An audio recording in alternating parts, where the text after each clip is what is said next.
All right, well, here we are. Base podcast. Reilly O'Brien, Adelaide Crows lead ruckman, best and fairest winner. Welcome to Base. And you don't get here because you're woke. You get here because you are based. Well, relatively speaking, we're all based. You can't compete with this.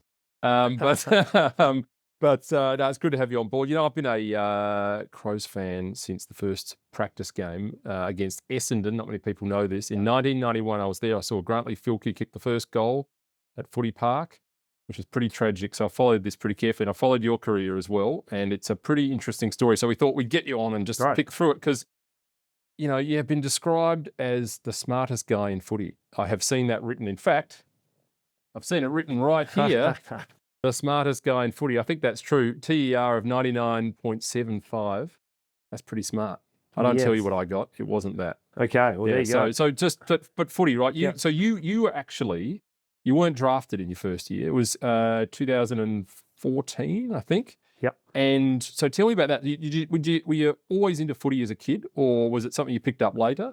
Yeah, mate, firstly, thanks for having me. As a kid, I always loved footy growing up, like a lot of Australian kids do. I played cricket in the summer months and then footy over the winter, and always just loved it growing up. But I was never really good enough to consider playing AFL. I was always a good junior without being, in the rep squads or anything like that. I was slightly awkwardly moving and slightly uncoordinated, but eventually made my way through the reps squads, kept growing and growing, and then got a chance when I was 19. I missed out on my draft year, so I never really expected to get drafted, and I certainly didn't have all my eggs in that basket because I was a bit of a nerd at school, which you can probably tell. But and I had a sight set on university studies and a career after that, and then I was lucky enough to get picked up, and I thought I'd give it a crack for a couple of years. Moved over from Melbourne to Adelaide, and been here ever since. I've been here going to my 11th season now, so I'm part of the furniture down there. Right, you're a local now.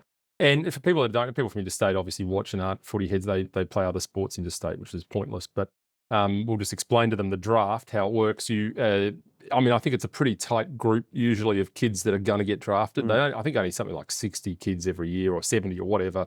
Then there's these other mechanisms to get through. So you'd sort of have a pretty good idea if you were going to get drafted, I would think, from 14 or so. You'd have scouts looking around and that sort of thing. You didn't get that feeling? There's under 13s and under 16 sort of state squads, and sort of a lot of guys are sort of handpicked from a very young age to be in the Australian Institute of Sport squads and stuff from a very young age. And there's probably about 20 to 30 guys that know they're going to get drafted from about the age of 15. And then there's probably another pack of 50 to 100 that are trying to get those next 20 or 30 spots. So I wasn't really in that mix, but then as a 19-year-old, I kept getting better and better and kept working away, and I was able to get picked up, not through the national draft, which is the main draft, but the rookie draft, which is essentially a supplementary draft to the list. So I got picked up through that, and the Adelaide were the only club that spoke to me, and I was lucky enough to come over here. So that's we were lucky enough to get you, I got to say. We'd I don't know what we're doing otherwise, but you've been leading the ruck manfully for pretty much since 2019, I think. So it took you a little while to get in. You had Sam Jacobs ahead of you. Yeah, and he was a pretty good. He was a pretty good ruckman. So he was unbelievable. Yeah. So that was quite understandable, but it gave you a bit of time to kind of, I guess, just sort of get the fitness base up, and because you're renowned as being a hard worker, a big trainer. Yeah. So was that the kind of path? I mean, sometimes, I reckon work rate fixes everything. Yeah. But you obviously took a bit of while to get into it, and now you're established in there. But early on with the rookie draft, so Hamish Ogilvie, the Crows recruiter, had he spoken to you? Was it sort of round about the time of the draft, or did he have any idea prior to that? Was he approaching you? We had interviews with the recruiting team. So Hamish Ogilvie and Steve McChrystal was the guy who was out there looking for the ruckman. So I had a couple of interviews with them leading up to the draft, and then I got my name read out at the rookie draft. So, it was great. And then obviously I came in, as you said, and the first 4 years I didn't play in the AFL team. I played 2 games in 4 years, but that's sort of the nature of the ruck position. It's a bit of a unique one because there's sort of one guy there, and Source had the record for most consecutive games at one point without an injury. So, and every time I got better, he'd get better, and was almost all Australian for the couple of years I was beneath him. So. Got my chance in 2019 and was able to cement the spot. And so what did you do in the time between? You just put your head down, keep training and keep working. Did you ever do you ever think, well, this is not going to happen? Yeah, 100%. Well, because out of school, I got to do medicine at Master University in Melbourne, and I was sort of toying whether to pursue football or do that. So definitely 2 or 3 years into my career, I hadn't really achieved what I wanted to. Wasn't playing AFL, and I was sort of languishing a little bit, playing in the reserves in the sandful, not really getting progressing with my studies and that sort of thing. So as a 22, 23-year-old, I was thinking, what am I doing? I'm sort of in a bit of a rut here and not really getting much out of footy. And I'd obviously sacrificed not doing medicine at the time. And by that stage, I would have been nearly done. So it was sort of a interesting couple of years, and that sort of spurred me on to, I guess, work even harder and put more time into my craft and get better and better. So, Because 10 years is a long time in AFL footy. The stats say something like, particularly professional sport, but for the AFL, there's only a very small number that make, what do you just 120 something games now or something. That's sort of, you're getting into the really small numbers. So, it's a big punt, isn't it? If you're you're getting 99.75 for your school and you've got this medical career ahead of you, it's a big, you've got to be passionate about it. Yeah, 100%. And I guess I always loved it that much. And I always thought at a young age I'd take the opportunity to play sport and be able to pursue what I wanted to pursue later in life. And so I thought I'd give it a crack. I never really thought that it would go this long and have this career. In my first year, I was sort of making plans on, getting delisted at the end of that year and going back to Melbourne or whatever it might be. So I just gave it a crack, and it's led me here, and I've loved every minute of it, because it is definitely the best job going around. We're so lucky to do what we do in AFL, and essentially hanging out with 40 of your best mates every day. You're getting paid to stay fit, stay healthy, with a whole staff that looks after you, and then play a game that we love. So it's a pretty good gig. I would have loved to have done it, but I can't run outside my own shadow, and I couldn't jump, and I could barely kick. So you're living my dream, which is great, and I often joke about it. But it's a great thing to do, and as you say, for all those reasons, staying fit and having time with your friends. One of the things I think, and it's a bit like politics in one sense. I mean, I feel the same way. It's a complete privilege to be here and to do the thing that you love and get paid for it, and in this case represent people. But there is a bit like politics and sport. There is a finite time frame in which you can be involved. Sure. So you are one of the people, I think, who has really, and there are many, there have been a few, but has really looked at life after politics. So you've spent a fair bit of time studying. You're a bit of a reader. Yes. But you've also got some other degrees along the way. That's got to be pretty hectic in terms of your overall, your overall week. But tell us about that. You've got an MBA? Yes, an MBA. So I studied out of school. Instead of doing the medicine pathway, I did medical science. So did that first at Melbourne Uni, then at Flinders. So I finished that as a bachelor's degree, as a sort of a precursor to do postgraduate medicine. Then I did a Master of Neuroscience, and then a Master's of Public Health, and an MBA as well. So I've done those in the years I've been playing footy, and they do give us a bit of time around the training schedule to have time to further ourselves outside of footy, and the industry's got a lot better at doing that and encouraging that. So I've always been one who doesn't like sitting around wasting my time and not doing anything. I'd sort of feel guilty if I'm not doing something to better myself and grow myself. So it's good to fill in my time with that. It's also a good outlet from footy as well. That's more than filling in time. That's like hectic work rate, I reckon. I mean, that's you're sort of doing. I mean, what's that? Four of those in 10 years. It's kind of pretty much a normal load for most people on top of playing professional footy. There are many that don't do that. And I always hear the stories about those that just like online gaming and playing golf. Yeah, sure. But that's not your thing. You're obviously well read. And the neuroscience angle as well is interesting because, of course, that's pretty topical with footy and head injuries. Is that a bit of an interest point? Yeah, definitely. The concussion space is definitely a big interest of mine. I've had a great friend through the club, Paul Seesman, have some really big challenges with that. And I think the research is very early days in that. So starting to do some work with the AFL Players Union and the AFL in that it's certainly an area of interest for the whole industry and for sport going forward, because it's sort of it's an area where we don't have all the answers, and there's plenty to keep and some pretty tragic results as well that I think people are only just starting to look into. It's one of those. I mean, I'm one of those people that looks back on when I went to my first game in 1980. By the way, do the numbers. Been all alone for. I wasn't my year of birth, by the way. So anyway, it's irrelevant.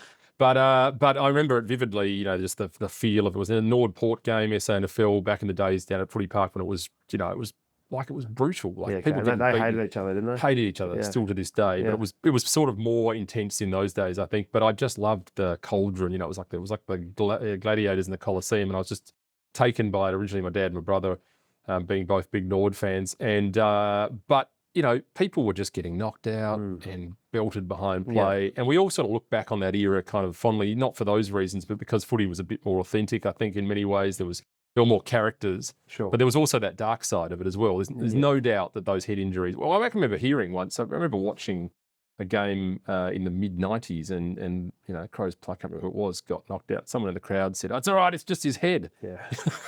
Nothing major. He'll be back in a couple of He'll weeks. be all right. It's like it's like a hamstring or something. Yeah. I remember it vividly, and even then I thought, no, I don't reckon that's good. I reckon getting hit in the head's not good. But no one understood it. And we've now seen tragic cases of people, and the NFL as well.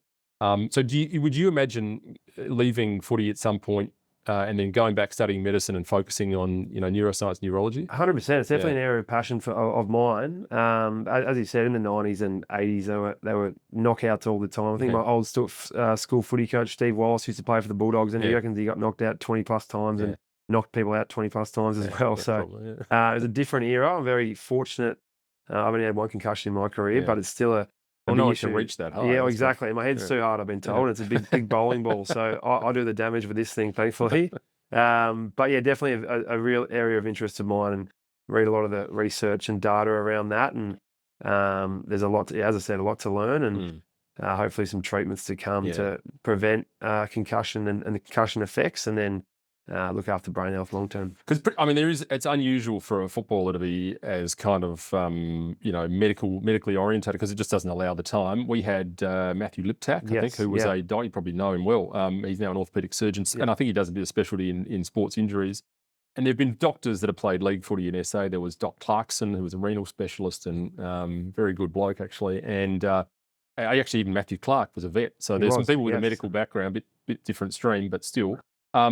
But it just doesn't allow the time. But it does seem that those who do get involved tend to drift off into sports related. Obviously it becomes all-consuming football, and you carry that into whatever else you do afterwards. But is that, in terms of that, what does the timeline like that look into? You have to go back and get accepted into medicine after footy, or can you do a little bit of that in the latter year? How does it work? Yeah, at this stage it'd be post-football, do my post-grad medical degree, and that's the plan at this stage. I'll try and wrangle the club into maybe, let me play on as a backup ruckman and do my first couple of years of the degrie, but I doubt that'll happen. So I reckon they will. I'll put in a good word for myself, hopefully. But that'll be the plan, while doing some other things around that. That'll be my plan.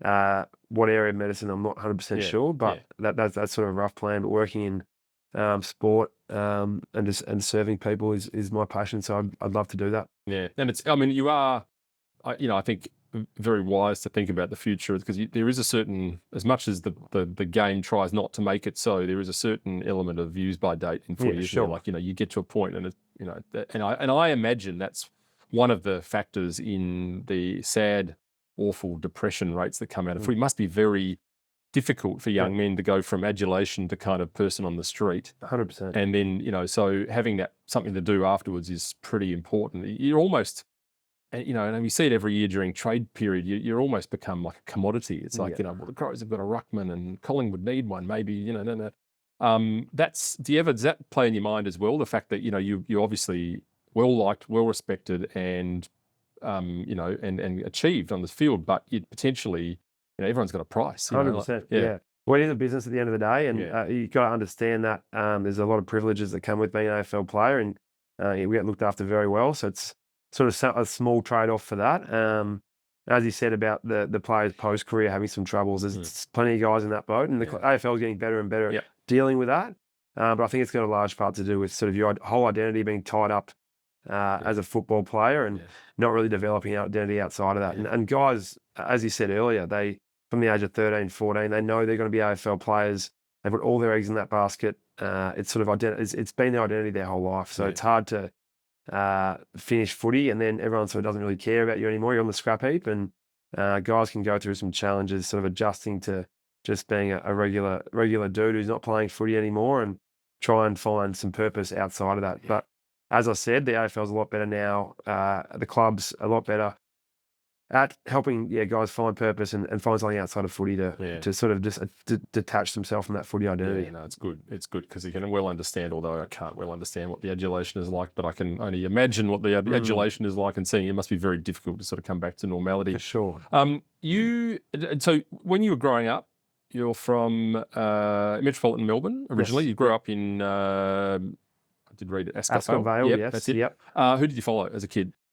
I followed, my family was split between Essendon and Geelong. Yep. So dad's side of the family, my other brother was Geelong, and then mum was Geelong. Was Essendon, and I was Geelong. So on the other So side. was never any temptation to go back to Geelong No, or home, I hasn't guess. been yet. No, I've loved Adelaide since I've come over. I think Yeah, the it's good best to thing hear. that's happened to me is moving out of Melbourne, out of my comfort zone, and out of the same sort of circle of people, and moving to Adelaide, and sort of being immersed in a new spot, sort of growing up a lot quicker than I would have in Melbourne, and sort of you can sort of I guess reforge an identity when you get out of the same group of people in the same spot you've grown up in. You can sort of reinvent yourself almost, and I feel like I've been able to do that in my years at the club, and sort of really grow and become who I am today through doing that. So yeah, it's something I definitely encourage, especially young people to do, to get out of their little bubble and fast track their development. I mean, for some guys though, there's a pull strong to go home, Sure. and so that's like just as a fan, every time I see someone come from Melbourne, I think, I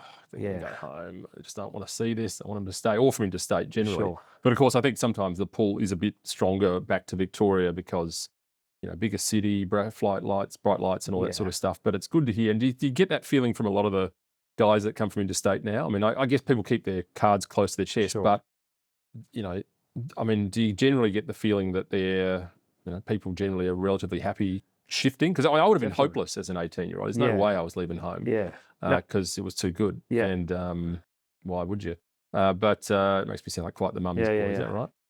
I think everyone's the same. So, but yeah, definitely. I mean, guys come over now and they have a 2 or 3 deal. So early days, there's always some challenges, and it's always hard moving out of home, especially the mama's boys like you. It's pretty tough, but but yeah, most of the guys who come over now, I mean, you just got to make the culture of the club great and make it a really fun place to be. And Adelaide's a fantastic city, and it's not like it's too far away from Melbourne, so you get plenty of opportunities for Melbourne guys to go back there when we play there 5-6 times a year over Christmas, over the off season. So they get a lot of doses to be able to go back, and it's only an hour flight, so it's not like I think somewhere like Perth would be a bit harder, or anywhere further than that would be a bit harder. But most guys find the balance pretty good, and creating a great environment is part of that. And you're pretty established here now. Of course, you just got married. Congratulations. Thank you. In January to Chloe. And you're sort of, I mean, she's local, which is good. This is what we should be doing to all the guys. We should be finding them local girlfriends. That's very important. Great.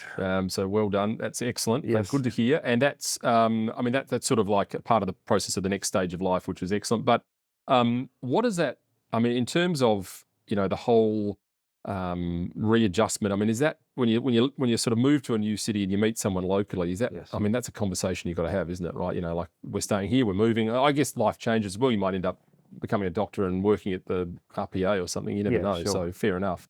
But I guess is that's something you talk about a bit, like the kind of where are we? Yeah, definitely. We've had plenty of conversations around that, and there's really been no impetus for me to go anywhere. But it certainly helps meeting a girl who's an Adelaide girl and being entrenched with her family and her social network and her friends. It's really made Adelaide a lot more homely than it had been before. So it makes a huge difference. But I'm pretty confident we'll end up in Adelaide. But certainly with career and that sort of thing, you never really know. But I do love Adelaide, and it certainly feels like home. That's great. You have, and in fact, one of the reasons why I thought it'd be good to have a chat with you is because of the last year you won the Community Leadership Award, the Jim Stynes Award, and I thought you spoke really well. I mean, it was very telling that night. You got up but talked about the things you're doing outside footy, which is so important as well, part of the process of being a sort of a human. But tell us about that. What was that all about? And did you know that was coming? Yeah, I for the last few years, it's sort of, as I've gotten older as an AFL player, I've sort of felt more and more of a calling to give back to the community based on the privilege and the fortunate position we're in. We just have unbelievable job and unbelievable standing in the community, and have an ability to influence, especially kids out there. They sort of eat anything up when there's a Crows logo in front of them. They absolutely love it. So, yeah, exactly. So it's really important for exactly like you. It's important to have to be a role model in the community and give back. But I mean, last year I got involved with a program through the club called the Open Parachute Foundation, which is essentially sort of a resilience, mental health training through schools. It's using sort of an online modules to educate them and get them up to speed with some resilience-based training. And it's a really great program. And we sort of go out and supplement that with talks about our experiences and trying to show them, I guess, that even AFL players I might look up to, go through things and try and impart some of the wisdom we might have learned through our challenges. And because we get exposed to so much at AFL level with sports psychs and all the skills we get. So being able to, I guess, one, break down the barriers around that and encourage them to get involved in learning, and show them that we go through things too. And then also, to upskill them with some of the things we've learned. So it's been really great. I've been out to plenty of schools, and the program's growing. We've got, I don't know how many thousand kids on board now, but it's adding into their curriculum for about a small part of their week. But it's great to be involved in that, and lucky enough to win that Jim Stynes community award, which was really humbling. And found out on the night, I think Rory Sloane presented it to me, which was nice of him. It was very good. It was actually very well spoken. We'll drag you away from medicine and get you into politics at some point if you don't do that. Now, also, just on the subject of, you sort of say, well, we're out about, I'm always interested by this. What does your week look like in terms of overall?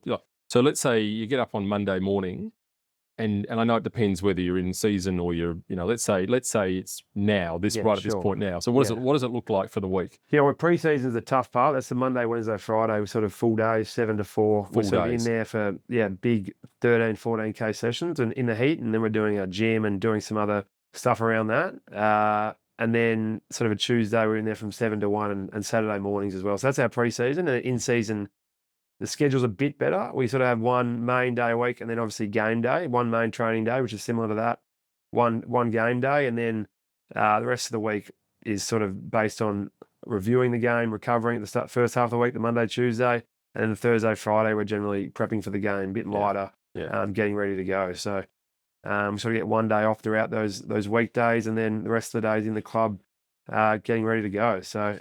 And what about, you're going to be really conscious about what you're eating. People probably don't understand how much, like detail goes into preparing. And the people like you that prepare properly watch everything, right? You're sort of watching what you're drinking, watching what you're eating. Yeah. And do the club put those meals on, a lot of them, to sort of try and make sure people aren't veering into the cheeseburgers and Diet Cokes? Yes. Like this bloke? Absolutely. We've got a full-time dietitian at the club, and there's a lot of education around that with the young guys, and a lot of guys are pretty self-driven. So we're certainly pretty careful with what we eat. Drinking's pretty limited in season, just from the recovery point of view and the toll on your body. So that's disappointing. You should go back to the days when people were going out drinking cans. Well, they used to have cans and darts in the change room after a win. Before a prelim final or something. So the decks of darts are out these days, sadly. But we do take our chance to have a couple of beers in season together, because that's invaluable as as sort of a thing to do together. And the physical trade-off versus the sort of the camaraderie and the mental trade-off is definitely worth it at times. So we definitely do that in season, not like we're robots. But there's plenty of guys at the club who are unbelievable professionals and preparers. Probably Ben Keys is probably the one that stands out at our club. He's obsessive with everything he does, and he looks like gets it too. the results. He's fit and ripped. He's unbelievable. Yeah. I wonder what that feels like. And tanned. I wonder what that feels like for me. I can do tanned, but I can't do fit and ripped. Okay. But there's a few, and it's changed. That has changed a lot. There was, there was an era where, it was sort of like, I'm sure, I don't know, I just hear the stories, but I think the preparation was less good. I think it was beers every weekend, especially after a win. Back to the social club. You have to go back and watch the Year of the Dog, which I don't know if you've ever seen. Yeah, I have not. You have to watch it. Okay. Terry Wallace, the Footscray coach, as it was in Western Bulldogs, I think the year before they made the grand final against the Crows, the preliminary final, sorry. And he tells the boys after they lose their 57th consecutive game or something, like back to the social club and, nice. What an era. I sort of do miss those days. Wasn't a long time ago. It would have made life We had a lot of fun. Yeah, no, and as you say, quite important, but also hazardous because, and then we see what happens with Mad Mondays now. Yeah. Got to be careful. So, you have to be careful in the public. With phones and stuff these days, it's a bit more red hot to get in trouble. You can't get away with as much, but everyone's pretty sensible generally. So, apart from a few guys, of course. Yeah, of course. We'll talk about that. You can tell me that off camera. Yeah, perfect. You have, however, though, led a pretty controversy-free life, and I say pretty because you had a couple. Yes. Well, I guess one's not really a controversy, but the inner media love it. They do.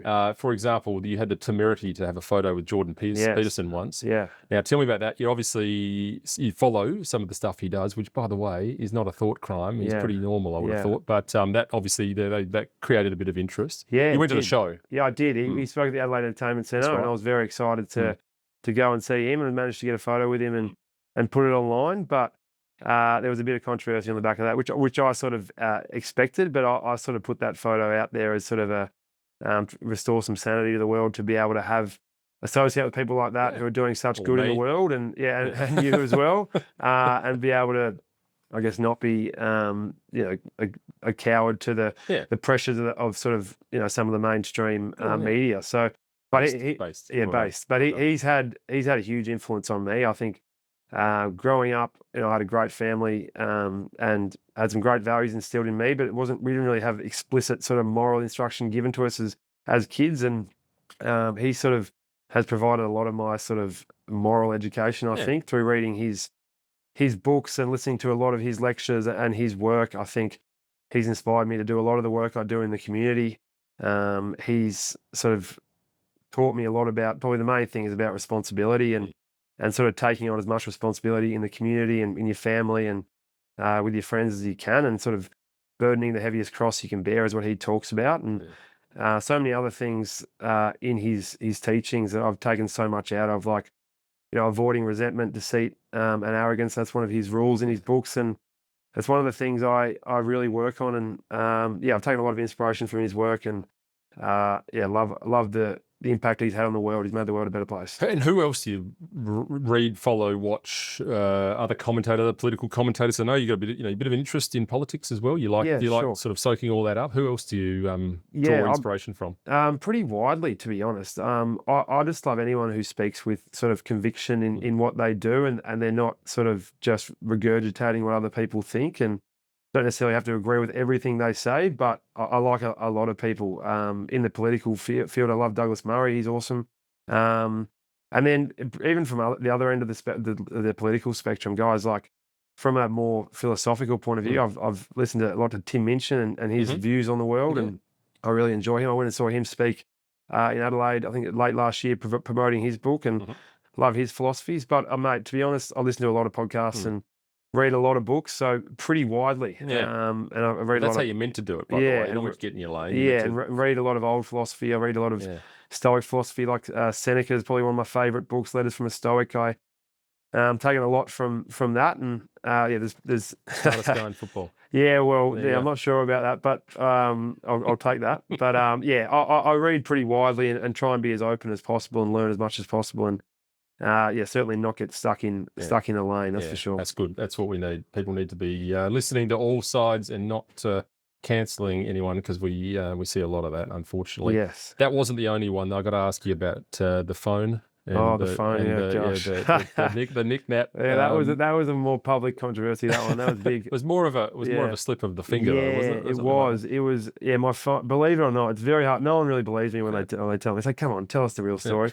But honestly, my phone was smashed up. I was on the way to get a new one from the Telstra store, and someone called me in the car. The only reason I could answer it was because it was on the steering wheel. I could press the wireless answer. And I picked it up, and one of the boys at the club, Ben Davis, answered the phone, spoke to me and said, "Mate, you better get back here. Have you seen what you tweeted?" And I said, "What do you mean? What have I tweeted?" He said, "Get back here now." I said, "Oh gosh." Gone back, gone on his phone and logged in. I've seen the tweet, and my heart has just dropped. I've deleted it, but it's 5 minutes. So it was too late.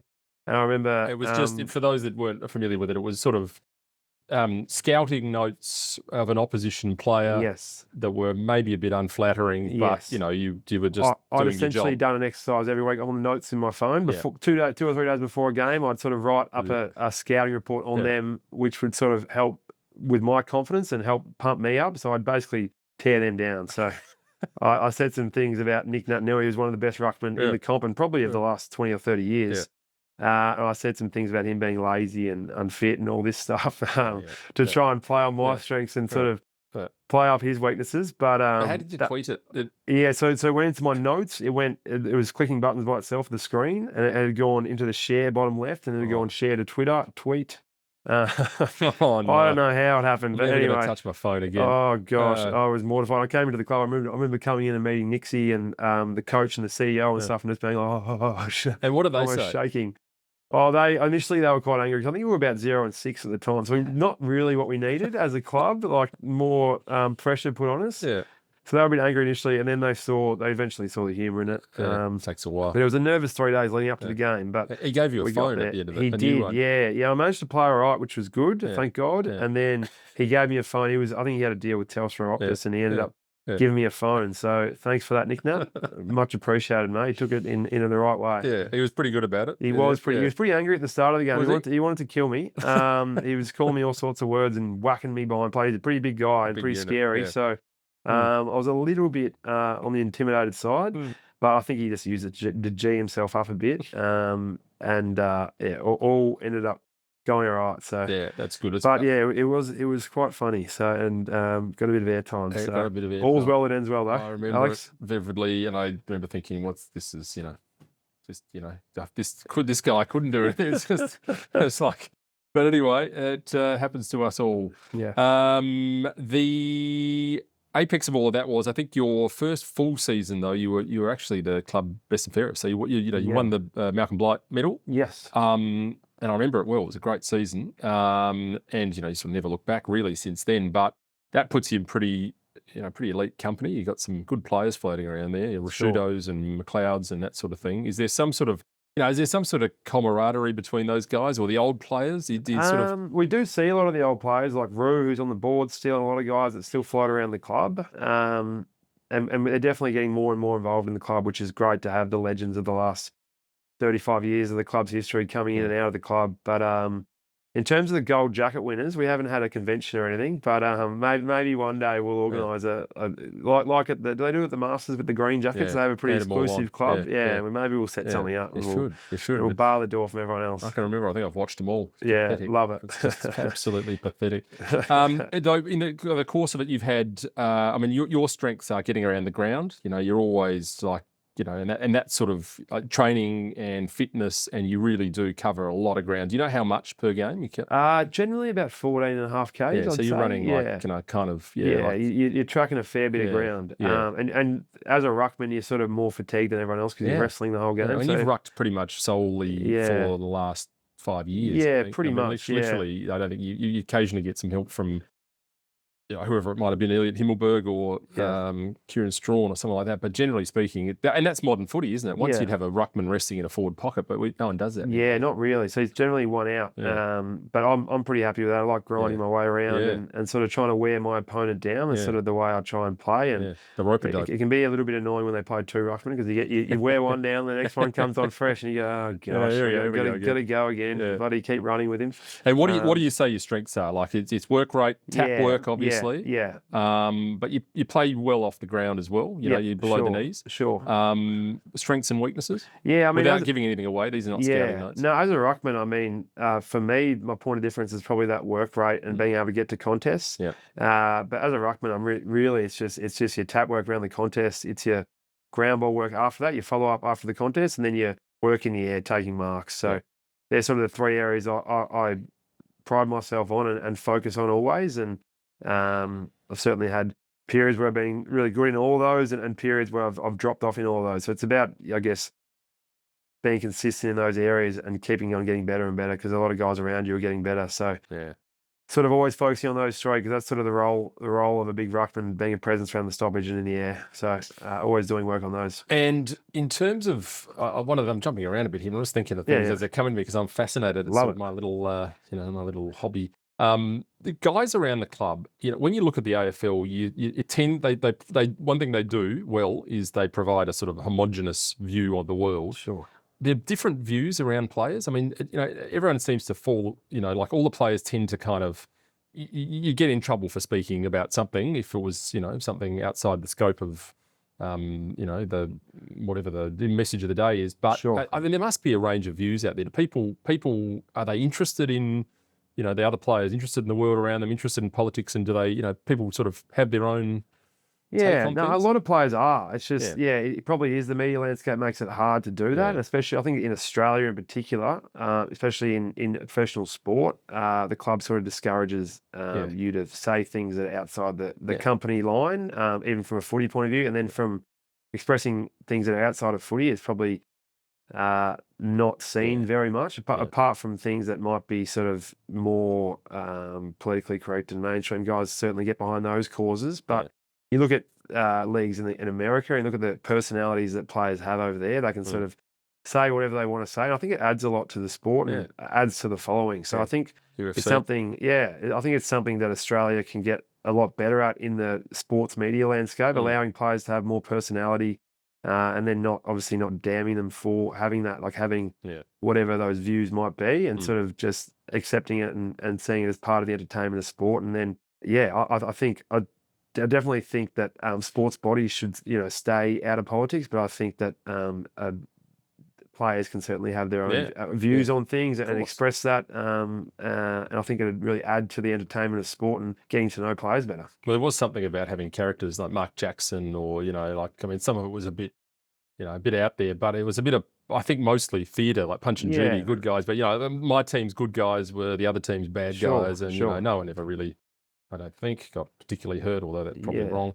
But it does, it would seem to me to be a good area for the league to sort of let 100%. Players off the leash a little bit. And I think it's probably up to clubs a lot of the time. But guys are doing that more and more through social media and more podcasts and that sort of stuff, and sort of having more flavour and personality and sort of expressing what they think. And I think that the more of that, the better for, I guess, the following of the sport and having more character in sport. Because, as I said, you look at American sport and they're full of great, all different, diverse characters with all different, diverse views. Makes it interesting. Makes it very interesting. It makes you love guys, hate guys. Sort of adds to the whole intrigue of the sport.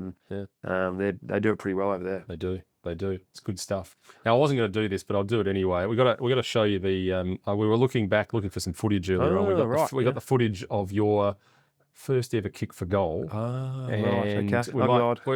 We might. So we thought, look, well, we might flash it up on screen. But I don't know if you recall.